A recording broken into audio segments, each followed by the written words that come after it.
This topic, as far as the U.S. government is concerned, is one of the most highly classified matters that the government deals with.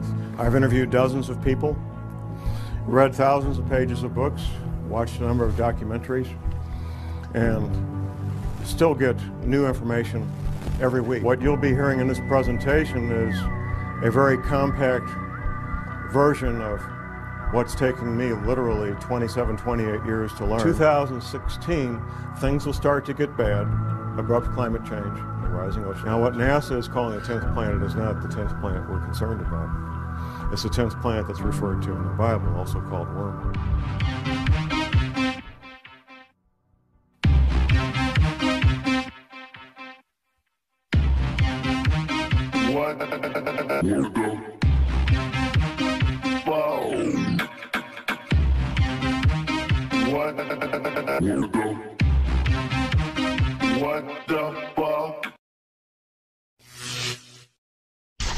The first thing I'll ask you this question. Would the federal government of the United States of America lie to you? That's the response I expect. Laughter. Of course they would. And they have for decades. Because of what I do and what I do professionally, I interact with people involved with law enforcement, including the FBI. I was working on a project with a couple of FBI agents, and we're having lunch one day. We'd gotten to know each other a little bit. And I thought, well, I'll ask this guy the question, what happened with John Kennedy when he was shot? Now, the man I was asking this was not just a run-of-the-mill FBI agent. He was a supervisory level FBI agent. Within a few years of retirement, he's now retired. And I kind of put him in a box because if he told everything he knew, he was jeopardizing his career and his pension. But if he said, John, the Warren report was exactly accurate, then I would know that he was a nutcase, because nobody believes the Warren report. So here was his answer. It was a very creative answer. This is from a supervisory level FBI agent regarding the Kennedy assassination. His answer was 2 words: creative forensics. Now, that let me know that he knew. What every person who's looked at it carefully knows is that the Kennedy assassination was not what we've been told it is. A couple of personal things when it comes to secrets and how military intelligence knows about things before they happen. First week of May, 1967. I'm 19 years old. I'm in a military intelligence school, and I got assigned for a Sunday morning, what they call a dining room orderly. My assignment was to be in the officers' mess where they serve breakfast on Sunday morning, stand at parade rest, and whatever the colonels and the majors wanted, if they wanted coffee, I go get it. If they want toast, I go get it. Stand there at parade rest, eyes straight ahead, and just wait on the officers. One colonel is talking to another colonel. Now, this is military intelligence school, and these are field grade officers in military intelligence. First week of May, 1967. One colonel says to the other colonel, you know, those Golan Heights are going to break loose any day now. First week of May, 1967. What happened 4 weeks later? The Six-Day War. Yeah, they knew. They knew. Fast forward just a few months, September 1967. Now, I see some folks in here old enough to remember the Tet Offensive of 1968 in Vietnam, end of January 1968, which took place only 2 months after General Westmoreland gave his famous light at the end of the tunnel speech to a joint session of Congress, December 1967, where General Westmoreland told the joint session of Congress that Viet Cong were defeated on the battlefield, can no longer mount a credible offensive. I get to Vietnam in 1967 in September. By the end of September, I knew about the Tet Offensive at the end of January 1968. 4 months before it happened, 5 months before it happened. I knew about it, and I was getting ready for it. Everybody else found out the last week of January 1968. You better betcha the people in military intelligence, they know about things before they happen. I know about things before they happen, even now, because I've maintained my contacts inside military intelligence. What you're going to learn today is known by the major world governments. I doubt the president of Zimbabwe knows what we're going to talk about, but the heads of England, Canada, United States, Russia, China, they all know, and they're making preparations. The Vatican knows, and I have some local connections there that I know about the Vatican and what they're doing. The Fortune 100 companies, they're getting ready and being prepared. My first-hand awareness began in year 2000. Two different men, friends of mine, they were both researchers. They approached me and they said, John, there's this thing that's going to happen. We're not sure about the date, but it's going to happen. When it does, there's going to be abrupt climate change. There's going to be 200-mile-an-hour winds. The growing threat of climate change could define the contours of this century more dramatically than any other. But I knew these men well enough that I trusted what they told me, and I went to a confidential source and I said, check this out. I need to find out if this is true. And my confidential source, a friend of mine, he says, oh, John, that's silly. That can't be real. But he trusted me and knew me well enough to check it out. He gets back with me a few weeks later, and he says, John, it's exactly what you said it is. It's coming, it's going to hit us hard. And there's going to be 200-mile-an-hour winds. And there's going to be massive tidal waves and earthquakes and all the things that you said. That was in the summer of 2000. And what should give us hope that this is a turning point? That this is the moment we finally determined we would save our planet? My research has continued. I've continued to develop my sources and put the whole thing together so I can make this presentation. I've got copies in the lobby that I'll make available for anybody that wants it. It's the Department of Defense study done by a private think tank about abrupt climate change. Now, the Department of Defense spent many thousands of dollars to have this private think tank put this paper together. And I've got a quote from this, and this, what I've got out here that you can get is the open source unclassified version. The classified version I haven't been able to get my hands on. But here's the first paragraph of that paper by Peter Schwartz and Doug Randall. Recent research, however, suggests that there is a possibility that this gradual global warming could lead to a relatively abrupt slowing of the ocean's thermohaline conveyor, that's the Gulf Stream, ladies and gentlemen, which could lead to harsher winter conditions, sharply reduced soil moisture, and more intense winds in certain regions that currently provide a significant fraction of the world's food production. With inadequate preparation, the result could be a significant drop in the human carrying capacity of the Earth's environment. That means people are going to die. That's what that means. Has anybody seen the film The Day After Tomorrow? Anybody? Okay, a few. There's some science in there and some science fiction. If you haven't seen it, I would urge you to get a copy from the library, borrow a copy, whatever it takes. The opening scene is something, it's a dramatic interpretation of what really did happen, which was Larsen Ice Shelf B breaking away from the Antarctic continent. That really did happen. Very dramatic event. Now, some of the science in there is what will be happening in the future with abrupt climate change. The science fiction in that film is what's going to cause it.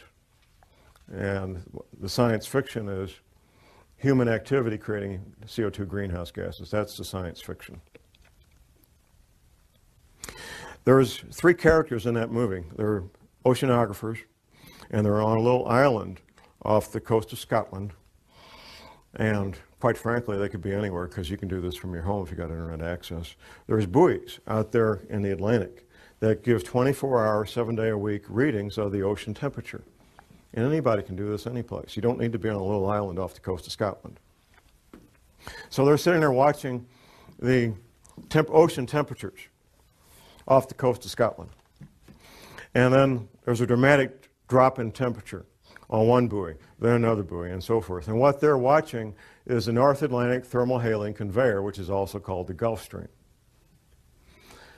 From my private sources, I know that in real life, not in Hollywood films, but in real life, PhD oceanographers, 24 hours a day, 7 days a week, are actually doing that on both sides of the Atlantic, and they're very, very concerned. Just a couple of years ago, there was an announcement that the Gulf Stream had slowed down by 30%. My private sources tell me it's been more than that. Now here's the deal. You look at a map of the world and you've got England, Ireland, and Scotland here, and you got Moscow here. They're both the same distance from the North Pole. They're both the same distance from the North Pole. England, Ireland, Scotland, and Moscow. What's the difference? I mean, they rarely see any serious snow in England, Ireland, and Scotland. They don't have furnaces like we do because it doesn't get to be 10 degrees. And they certainly don't have the winters of Moscow, even though they're the same distance from the North Pole. The reason they don't is the Gulf Stream. The Gulf Stream is that ocean of warm water that comes up from the Caribbean, the Gulf of Mexico, up the east coast of the United States, goes over and down past England, Ireland, Scotland, past France, goes on south and makes a big circle. That's the Gulf Stream. That's what gives England, Ireland, and Scotland the very temperate, mild winters that they've always enjoyed. The best PhD oceanographers on the planet know that it's slowing down, and they know it's going to stop. There's some disagreement about when. And because there's some unknowns that they have to try to do some guesswork. But here's what makes the Gulf Stream work. It's the salt content. It's the salinity of the ocean. The salt content of the ocean allows that big engine to pump that water up, go over and come back down and do that big circle of thousands of miles. The salt content is changing because of melting freshwater ice in Greenland and melting freshwater ice in the Antarctic. Now the melting ice at the North Pole doesn't make any difference because that's floating salt water.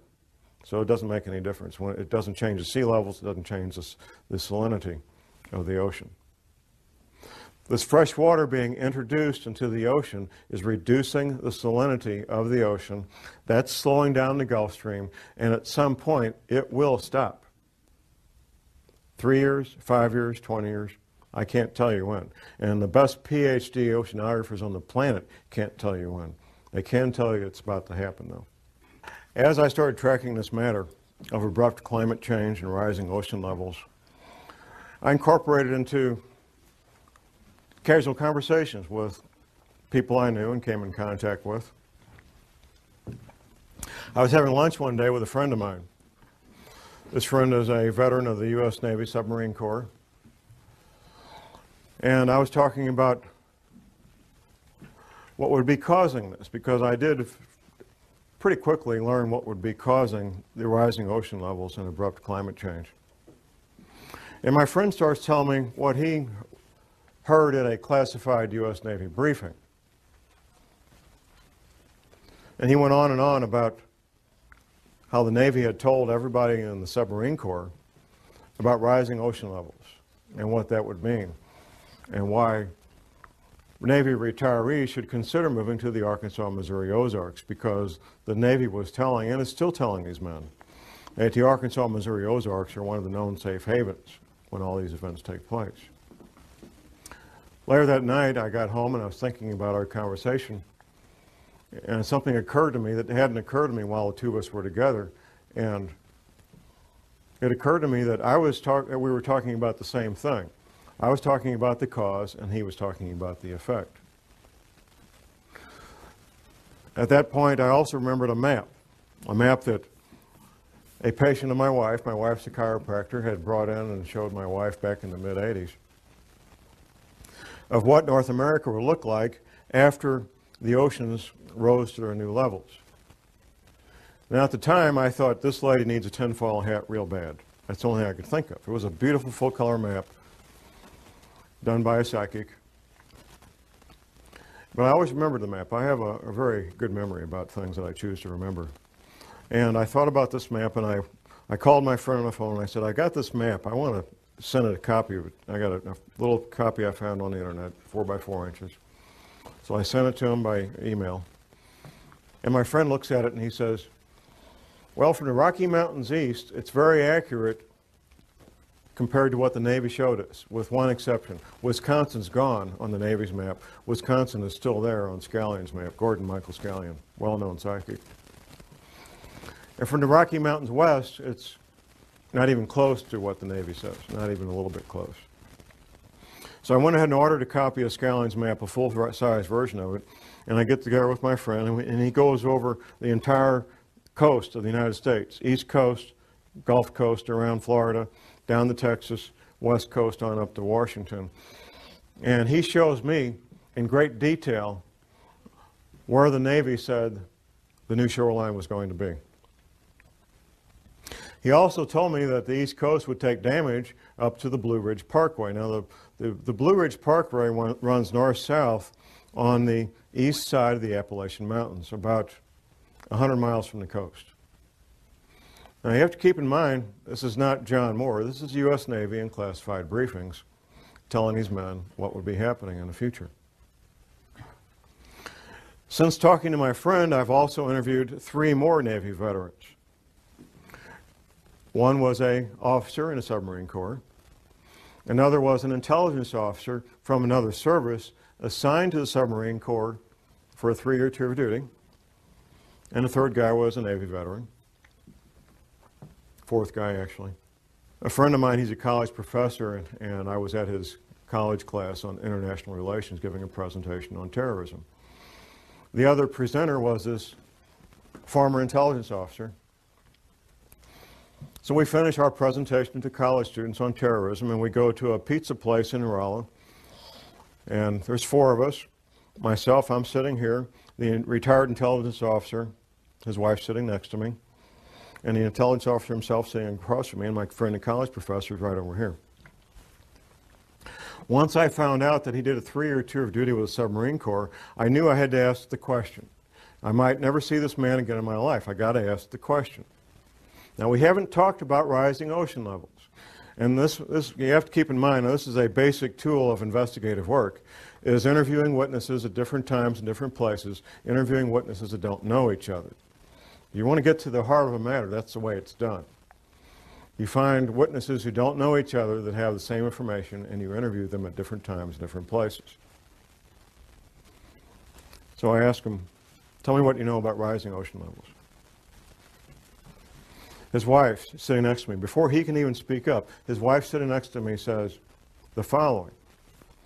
We were on our last duty assignment, and we were at the Pentagon. Now, we've been all over the planet, typical military family, and we had to pick a place to retire. We chose the Arkansas-Missouri Ozarks because of rising ocean levels. I had my answer. I had my answer. We talked about that a little bit more. A few weeks later, I made a lunch appointment with him, and I brought the map with me that I'd revised after going over with the first submarine veteran. I brought it with me. We met at Steak and Shake, had lunch, and I had him revise the map even further, getting a few more details in there. The third submarine veteran, retired submarine officer, he's one of my pistol students. We had lunch and we talked, and he says, John, I signed these non-disclose agreements. If I tell you what I know, I could lose my pension. I have to be out 5 years before I can tell what I know about rising ocean levels. I've only been out 3 years.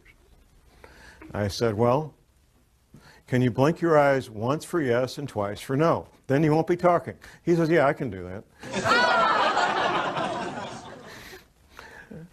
The retired submarine officer verified what the other 2 submarine veterans had told me earlier. Word for word, detail for detail. And he also, this is the third man who had chosen the Arkansas-Missouri Ozarks for his retirement home. The Prophecy Club, a Christian group out of Topeka, Kansas, they sent me on a nationwide speaking tour in 2005 on this topic. And I'm up in Detroit speaking on this. On one of the breaks, I have a man walk up and introduce himself to me. He says, John, I'm in the insurance industry.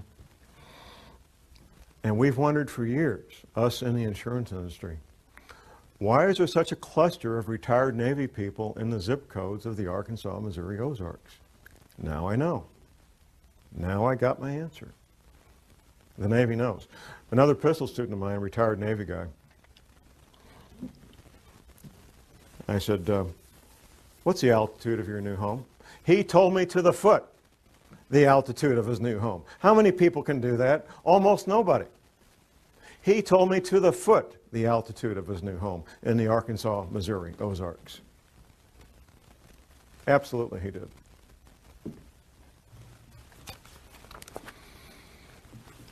How many planets are there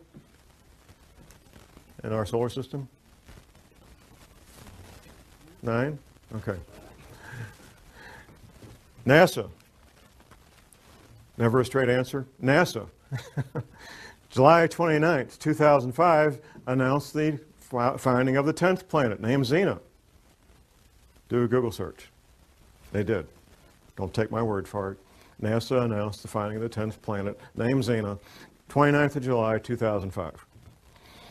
Parade magazine and the Sunday newspaper. It was the front cover of the January 15th, 2006 edition. A friend of mine, I started telling him about these matters in 2004. After the NASA press announcement in July of 2005, he calls me up and he says, John, you're not crazy. There really is a 10th planet. NASA said so. I said, thank you very much. There has to be a cause. And this is something, quite frankly, we don't need to address it, but we will address it. The cause is the 10th planet. Now, what NASA is calling the 10th planet is not the 10th planet we're concerned about. It's the 10th planet that's referred to in the Bible, also called Wormwood. The closer you are to the current equator, whatever that might be, the better off you are when these things happen, if there's a pole shift, because your climate's not going to change all that much. If you're in Miami, Florida, and we have a 20-degree pole shift, you're not going to end up with a really, really bad winter. You're going to have a mild winter. But if you're in Maine and you got a 20-degree pole shift, you could end up with the weather of Siberia real easy. And when this 10th planet comes through our solar system every 3,600 years, it just causes severe problems on our planet. Interacting with the Earth electrically and with gravity both. The back of your paper, No Need for Panic, there is a number of books cited that you can get from the library or purchase from different authors that talk in great detail about these planetary matters. Professor James McCanney, who is a credentialed scientist, has written a number of books on this. He's a real astrophysical scientist, and he knows about this stuff. I'm a private detective and a researcher. I'm not a scientist. But I can tell you what the scientists say, because I've read their books. And I can tell you what Dr. Velikowski said, because I've read his books. And I can tell you what the Bible says, because I've read the Bible. And all these things are true, and all these things are in the process of happening right now.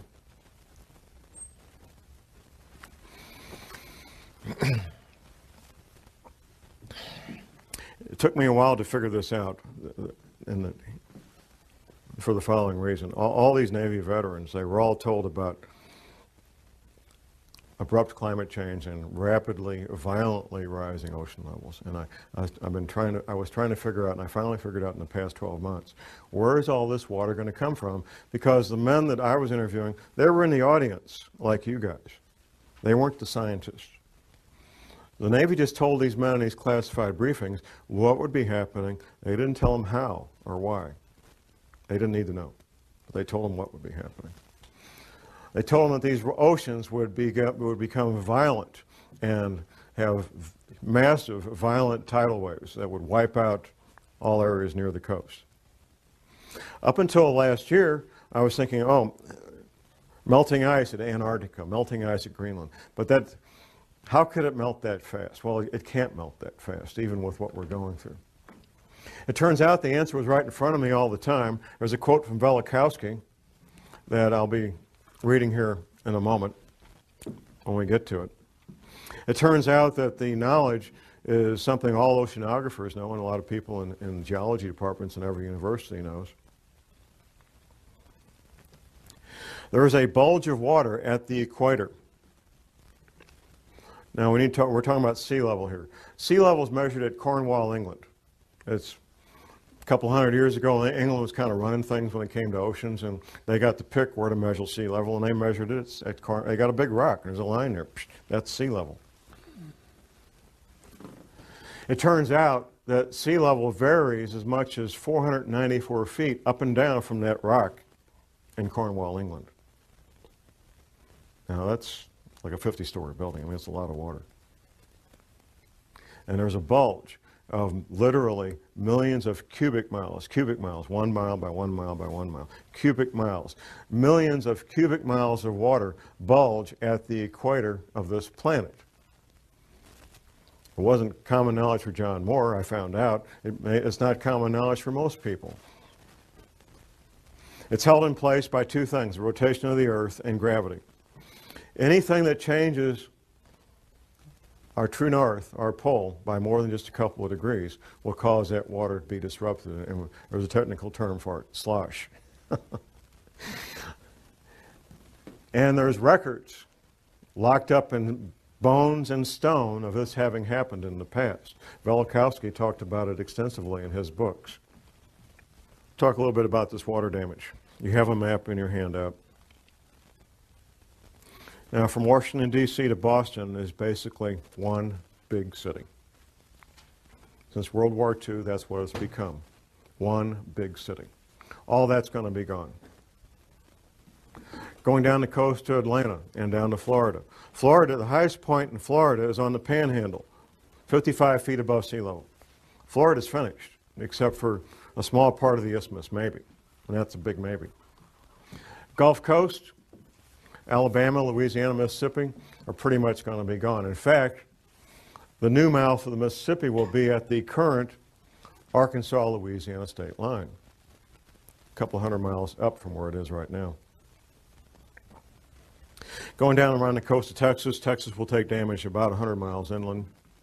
California will take damage 25 to 100 miles inland, depending on a couple of things, the level of the altitude above sea level and seismic activity. On up the west coast to Oregon and Seattle, all coastal areas being damaged 50 to 100 miles inland. And once again, seismic activity is going to play a big role in what happens. Locally in the Midwest, we have something called the New Madrid Seismic Zone. Once the Mississippi River becomes 50 to 100 miles wide, the U.S. Navy, not John Moore, the U.S. Navy says it will trigger at least 3 9-point plus earthquakes on the New Madrid seismic zone. Southern Illinois will basically be one large swamp. In fact, southern Illinois is already pretty swampy. If you fly over the Mississippi River right now, you can see where the river used to be. You can see where its banks were at one time. A much, much larger river than it is now. I mentioned Wisconsin will be gone. The Great Lakes will become one vast inland sea joining up with Hudson Bay up in Canada. That's what the Navy says. And it's kind of ironic and kind of caught my attention when all of these Navy veterans, these submarine veterans, they all look at this map and they say, John, Wisconsin's gone. It's finished. There's not going to be any more Wisconsin. Florida's gone. Louisiana, Alabama, Mississippi, finished, gone. EPA, our friends. Now, a lot of people make fun of the EPA and hate the EPA, but like most government agencies, most of the people that work there are good men and women with good intentions, including a lot of scientists. The EPA had a library, past tense, until 2007. The library containing the largest collection of cross-referenced, important term, cross-referenced articles and manuscripts on man-made compounds and biological agents in the English language. In 2007, it was closed. The EPA library was closed, and it was a number of different locations around the country, closed to even EPA scientists could not access it. Anybody see Al Gore's film, An Inconvenient Truth? Okay, once again, I encourage people to watch this movie. There's some science in there, there's some science fiction. The science is about what will happen in the future, abrupt climate change and rising ocean levels. The science fiction is what's causing it. It's not man-made greenhouse gases, like he says. That's a distraction. And that tactic was decided on many, many years ago, sometime in the late 70s, early 80s, that they would use that as the pretext to keep people thinking things are going to be okay. The science leaves out something, and the science fiction adds something. Al Gore gives a timeline for when these events are going to happen. Abrupt climate change and rising ocean levels.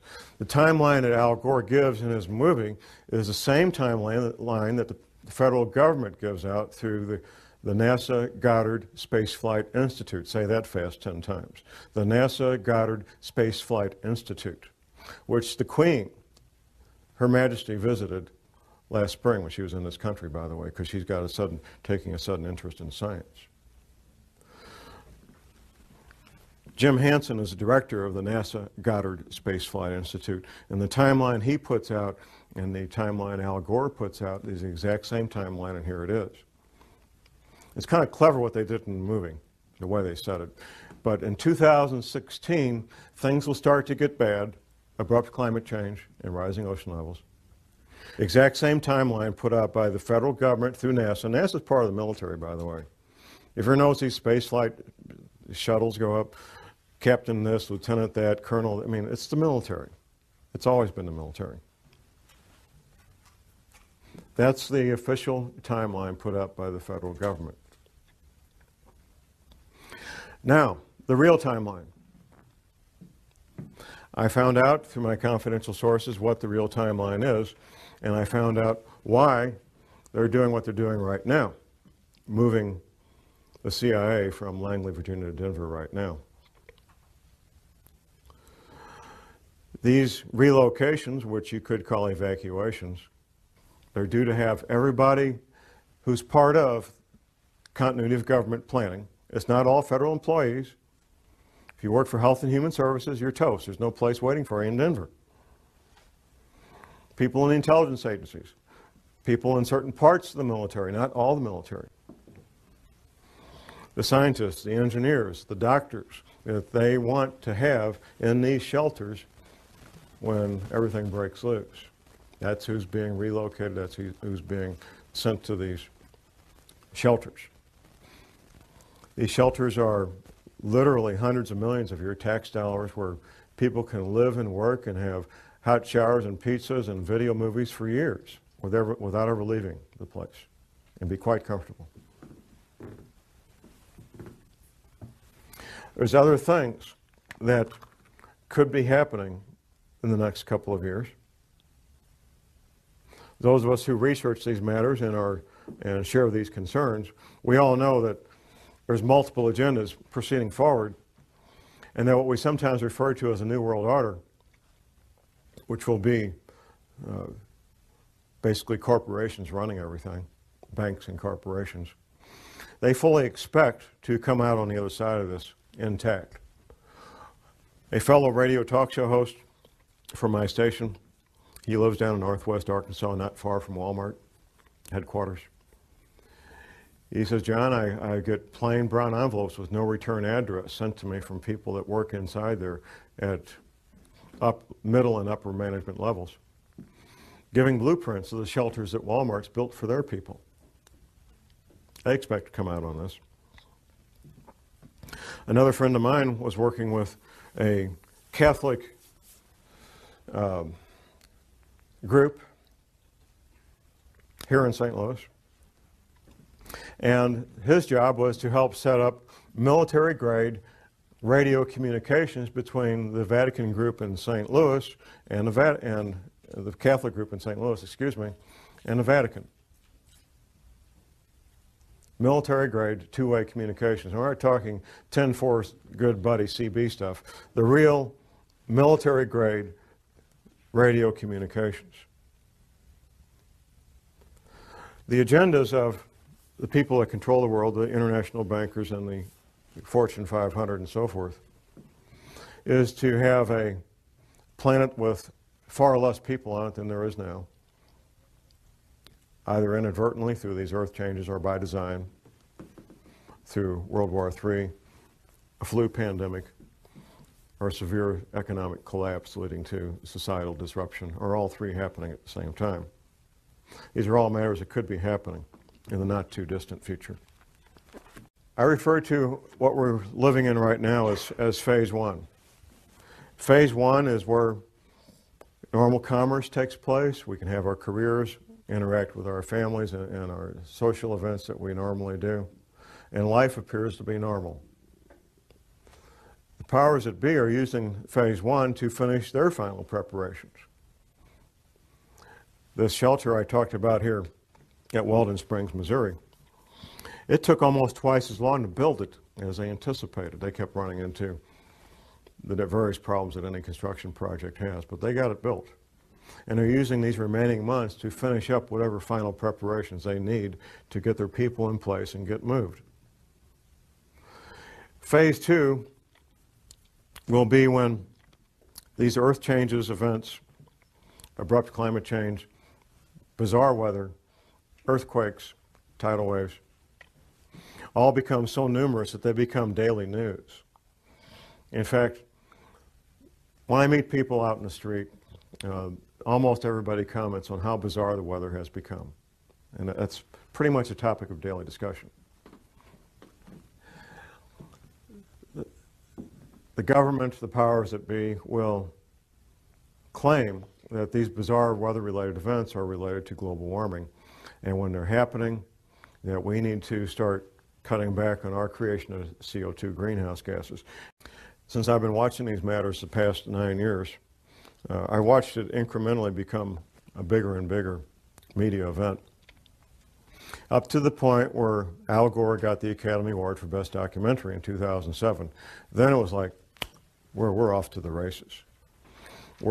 Up until that award, that Academy Award, global warming related news stories was maybe twice a week. That was about what I was seeing.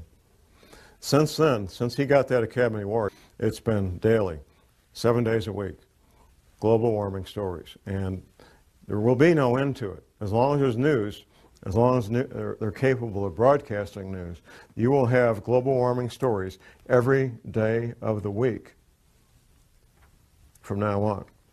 As these events become more severe, you're going to hear more and more men with lab coats from NASA talking about global warming being caused by human activity and that it will be better and everything's going to be okay, so you can go back to your baseball games and go back to work Monday morning. Things are going to be fine. That's phase two. Phase three will be a relatively short period of time. It may be a matter of a few days, maybe a week. It won't be long. At some point, people will realize that things are very strange and very dangerous, and they'll start doing things they normally wouldn't do. Say, for example, you're a professional, self-employed, or you have several people working for you. Half the people in this country work for small businesses. Many of the owners of those businesses are financially well off that they could lock the door and never go back. They love what they do, and that's why they go to work every day. I've heard any number of people tell me, they say, John, the government doesn't want to create panic. That's why they're concealing this. No, the government's not concerned about panic. What the government's concerned about is business owners making very rational, very logical decisions that I'm locking the door and I'm out of here. No panic whatsoever. That's what they're fearful of, because that would shut down the economy if enough of them did it. They want to keep these people in the dark as long as possible. Most men, and it's mostly men because of the nature of the work they do, some women, who know about what we're talking about today, just simply go about their lives and keep quiet about it. They're not public speakers. They take care of their family, they take care of themselves, and the rest of you are on your own. What I bring to the table is public knowledge of what's a very well-kept secret. Phase 4 will be the end of the world as we know it. Once these oceans come up, the infrastructure that supports normal human activity will be wiped out. Take, for example, shipping, ocean-going ships. The bulky, heavy products of the world, whether it's grain or petroleum products or coal or lumber, is all moved by ship. Ships that go in and out of seaports. When the seaports are underwater, all that stops. It's finished.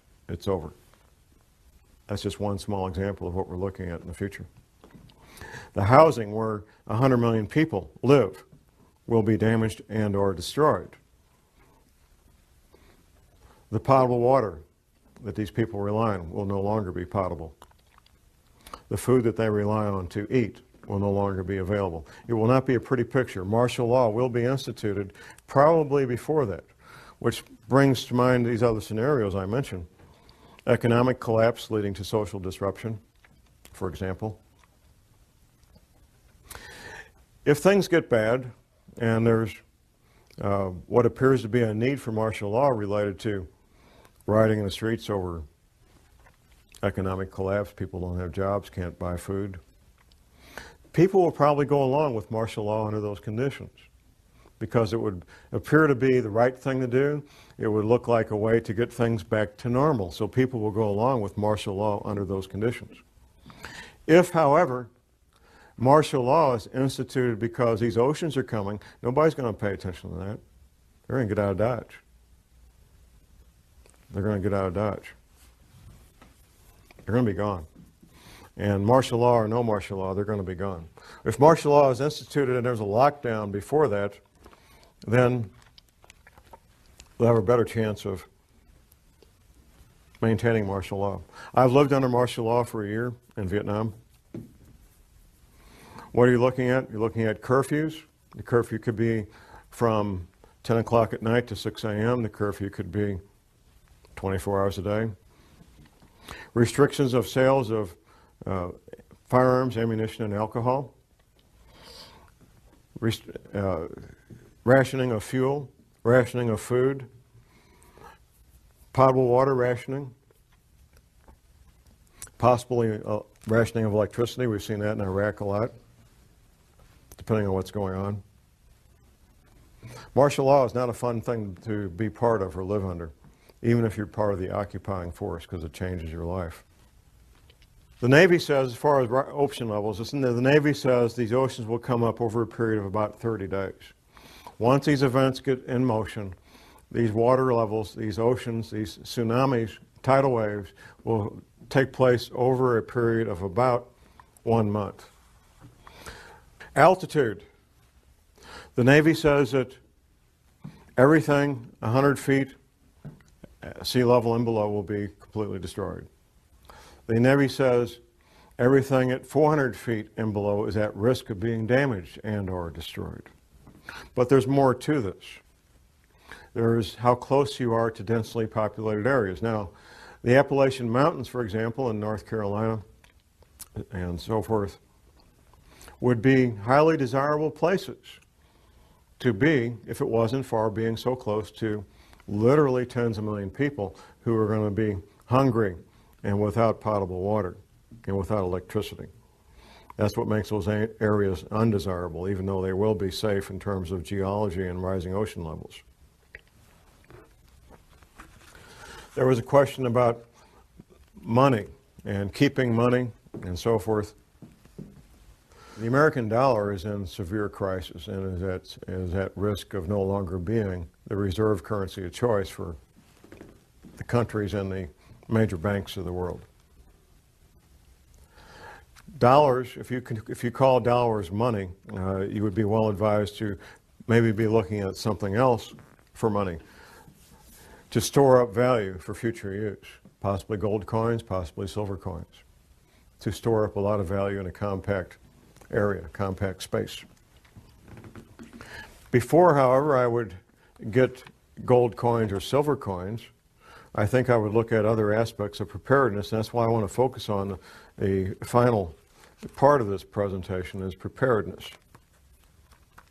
So let's look at the stepping stones, the building blocks of preparedness. First of all, and most important, is spiritual preparedness. I'm not ashamed to admit that I am a born-again, Bible-believing Christian.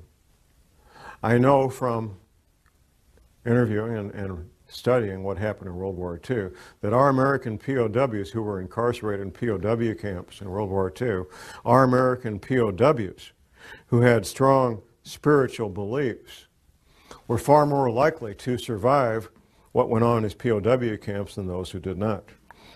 Eating the same food, having the same medical attention, doing the same work, wearing the same clothes, living in the same buildings. Those who had a strong spiritual foundation were far more likely to survive those conditions. We know that for a fact.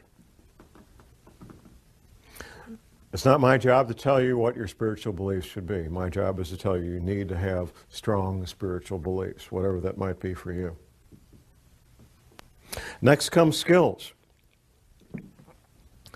And there's a lot of skills I'm going to advocate. I'm going to look at my list here so I don't miss any of my list of skills. And I'm going to come back and read you what Dr. Velikowski wrote about what might happen. The skills of a farmer, a gardener. You will be growing your own food. The skills of a paramedic. Now we get so used to if somebody gets injured, we dial 911, and in a few minutes there's a wonderful shiny ambulance with these highly trained technicians. They got all the stuff they need to save life. In a future where things no longer work like we're used to, you're going to be your own paramedic, or you're going to sit there and watch your loved one bleed to death from a chainsaw accident or whatever it might be. An EMT course is one semester at your local junior college, maybe $100, $200, and you'll know more about emergency medical matters than 99% of the people in this country. One semester at your local junior college. You don't need to worry about passing a test unless you intend to be a paramedic or an EMT. You don't need to worry about taking a test at all. You want to learn the skills, and you want to get a kit equal to your skill level. Now, the paramedic training is three more semesters of college on top of that first one. And then you'll have a skill level almost equal to a medical doctor when it comes to emergency medical treatment. The skills of a ham radio operator. Now, I've been in places, I've been in combat, and I know what it's like not to know what's going on. Being able to instantly and effectively communicate with your friends and loved ones, we found this out during Hurricane Katrina, two-way radio communication that you control could mean the difference between life and death. In Hurricane Katrina, it was a matter of life and death for many people. The ability to communicate with their loved ones, let them know they were okay, ask for help, or be able to give help. The skills of a backpacker, being able to carry everything you need on your back, your shelter, your clothing, your hygiene needs. Being able to clean yourself out in the field, prepare food out in the field, and do so in a manner that doesn't make you sick. Being able to take water out of a stream and filter it so you can drink it without getting sick. All the things that a backpacker knows, the skills of a soldier. In a severe crisis like Hurricane Katrina, for example, you're your own cop, you're your own soldier, or nobody's protected. That's what it comes down to. You become your own soldier, you become your own police officer, and you protect your loved ones because of these skills that you learn. Animal husbandry. In a severe long-term crisis, having goats and sheep and chickens and ducks and rabbits can mean the difference between a fairly good and healthy diet and one that's terribly lacking in protein. It's extremely difficult to get the protein you need from an all-vegetable diet. Extremely difficult. The skills of a carpenter, of an electrician, of a plumber. Things that we may call up a professional to do now, you will be on your own to make these repairs. The skills of an automobile mechanic. All these skills take years to learn, and you can't learn them out of a book, at least not and be very effective. There's some things you can learn out of a book, but without practical application, you're just guessing at how this stuff works.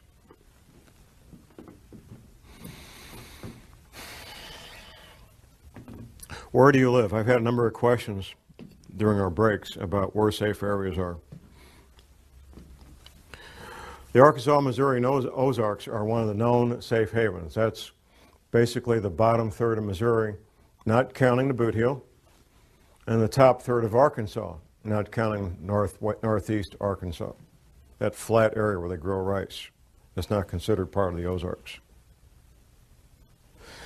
It has altitude. It's well above sea level, averaging 800 to 1,000 feet above sea level. Some places a little lower, some places a little higher. A moderate winter, at least for the time being. I hope that continues. Good growing season as a consequence of that. Plenty of water, no shortage of water at all. And distance between where you will be and major metropolitan areas. The two largest metropolitan areas being being St. Louis and Kansas City. A friend of mine, one of the submarine veterans, lives in Mountain Home, Arkansas, very near the Missouri border. He says, John, we have all these people from Chicago moving down here. All these Chicago cops. Maybe they know something, huh? If you're choosing a place to live and thrive during a severe long-term crisis in the Ozarks, you may think, well, myself and my spouse, we can do this. Then I remind people who are considering that of the number 168. 168 hours in a week, and in a severe long-term crisis, somebody's going to have to be awake 168 hours a week. Because no people can do that, I suggest that at least 6 adults come together and decide to shelter as a group. I also suggest that people have at least a 2-year supply of food. Professor McCanney, in one of his books, his 60-page pamphlet about surviving Planet X, he mentions the need, the possible future need, to establish a new calendar. It goes something like this. If there would be a pole shift, it would change the seasons, it would change the calendar. In fact, within recorded history, the calendar has changed from 360 days to 365 days. This has happened in the past. If it changes more than 3 or 4 weeks, though, here's what could happen. You could plant your seeds at the wrong time. If you plant your seeds at the wrong time and you can't go to the grocery store to get food, this could be a life-threatening situation. So you need to be able to know when the time to plant is so you don't plant at the incorrect time and end up losing all those valuable seeds. Now, I need to go back to Dr. Velikowski's quote here.